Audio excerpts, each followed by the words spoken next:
все, которые здесь стоят, тоже вложили свою лепту. Республика тоже вкладывает потихоньку свою лепту.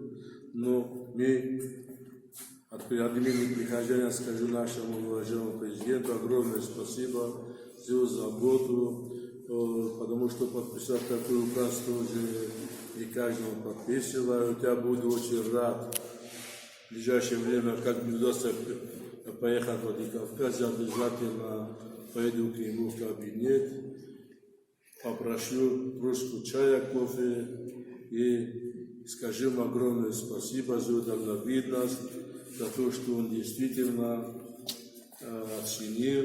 И если бы такое дело человек, я не знаю, других тоже не осуждаю, но как-то не очень щедрые были другие правители, да, что южные, что северные. Но он действительно показал свою щедрость, он показал свое лицо, и я скажу не от себя, а от всего нашего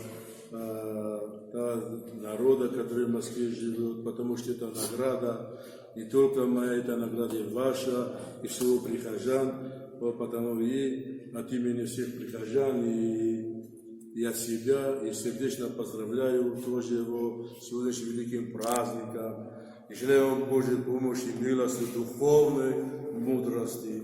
И попрошу его одно доброе дело, которое именно, где было явление Марии Задалецкой, возле недалеко от Дружбы, было бы хорошо, чтобы там поставили часовню.